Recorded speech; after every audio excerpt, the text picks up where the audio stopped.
भारतीय wrestler Vinesh Phogat Paris Olympic की स्पर्धा से बाहर होने पर मैं एक वक्तव्य देना चाहता हूँ। भारतीय रेसलर विनेश फोगाट को तय कैटेगरी में ज़्यादा वजन 100 ग्राम होने की वजह से पेरिस ओलंपिक से बाहर होना पड़ा है। विनेश 50 केजी की कैटेगरी में खेल रही थी। स्पर्धा के लिए विनेश का वजन 50 किलोग्राम होना अनिवार्य था। यूडब्ल्यूडब्ल्यू के नियमों और विनियमों के अनुसार सभी प्रतियोगिताओं के लिए संबंधित श्रेणी के लिए प्रत्येक सुबह वजन माप का आयोजन किया जाता है। अनुच्छेद 11 के अनुसार यदि कोई एथलीट वजन माप प्रथम अथवा द्वितीय में भाग नहीं लेता है अथवा असफल हो जाता है तो उसे प्रतियोगिता से बाहर कर दिया जाता है और बिना किसी रैंक के अंतिम स्थान पर रखा जाता है। 7 अगस्त 2024 को 50 किलोग्राम महिला कुश्ती के लिए वजन का निर्धारण 7:15 और 7:30 पेरिस समय के अनुसार रेपोचेज और फाइनल में भाग लेने वाले पहलवानों के लिए किया गया था। विनेश का वजन 50 किलो 100 ग्राम पाया गया, इसलिए वे स्पर्धा के लिए अयोग्य घोषित की गई। इस मामले को लेकर भारतीय ओलंपिक संघ ने अंतर्राष्ट्रीय कुश्ती संघ से कड़ा विरोध भी दर्ज किया है। नेशनल भारतीय ओलंपिक संघ की अध्यक्षा पीटी उषा भी अभी पेरिस में है। प्रधानमंत्री जी ने स्वयं उसके साथ बातचीत करके उचित कार्यवाही करने के लिए, उचित एक्शन लेने के लिए भी उसको कहा गया है। विनेश मंगलवार 6 अगस्त को 3 मुकाबले जीतकर 50 केजी रेसलिंग ओलंपिक में फाइनल में पहुंचने वाली पहली भारतीय महिला रेसलर बनी थी।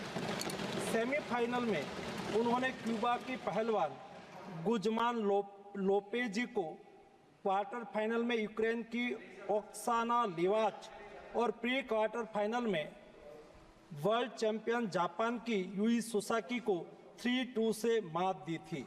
उन्हें बुधवार 7 अगस्त की रात करीब 10 बजे गोल्ड मेडल के अमेरिकी रेसलर सारा एन हिल्डरब्रांड से मुकाबला करना था। जहां तक उनकी तैयारी हेतु सहायता का प्रश्न है, भारत सरकार ने विनेश फोगाट की उनकी आवश्यकता के अनुसार हर संभव सहायता प्रदान की है। उनके लिए पर्सनल स्टाफ भी नियुक्त किए गए हैं जो अपने क्षेत्र के विशेषज्ञ हैं। उनके साथ हंगरी के विख्यात कोच ओलेर अकोस और फिजियो अश्विनी पाटिल हमेशा रहते हैं। इनको ओलंपिक के लिए इनके अतिरिक्त व्यक्तिगत सहायक स्टाफ जैसे विभिन्न sparring partners, strength of conditioning विशेषज्ञ के लिए वित्तीय सहायता प्रदान की गई, जिसका विवरण इस प्रकार है। ओलेर अकोच कोच के रूप में उसके साथ थे, वैन पैट्रिक लॉम्बार्ड स्ट्रेंथ और कंडीशनिंग विशेषज्ञ, अश्विनी जीवन पाटिल फिजियोथेरापिस्ट, मयंक सिंह गरिया स्ट्रेंथ और कंडीशनिंग विशेषज्ञ, शुभम और अरविंद स्पारिंग पार्टनर।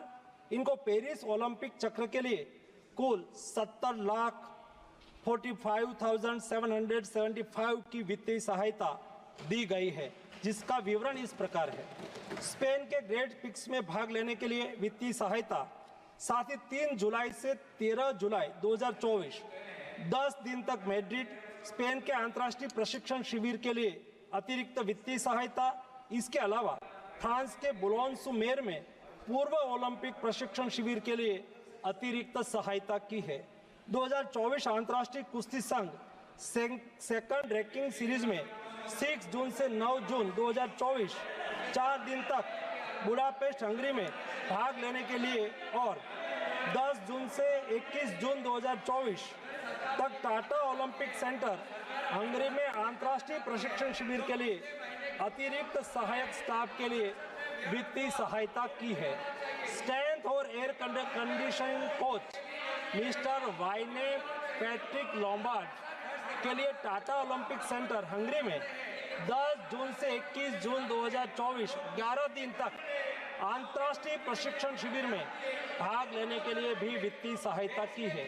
13 जुलाई 2023 से 16 जुलाई 2023 4 दिन तक बुडापेस्ट हंगरी में 4th अर्थ रैंकिंग सीरीज में भाग लेना और 10 से 16 जुलाई 2023 16 दिन तक बुडापेस्ट हंगरी में प्रशिक्षण शिविर हेतु इसको वित्तीय सहायता की है।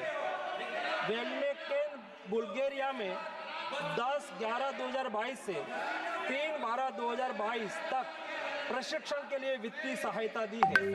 उनके रिहाई प्रक्रिया के लिए आवश्यक उपकरण खरीदने के लिए भी वित्तीय सहायता की गई है। 2020 टोक्यो ओलंपिक चक्र में 1,13,98,224 रुपये का आर्थिक सहयोग उसको किया गया था।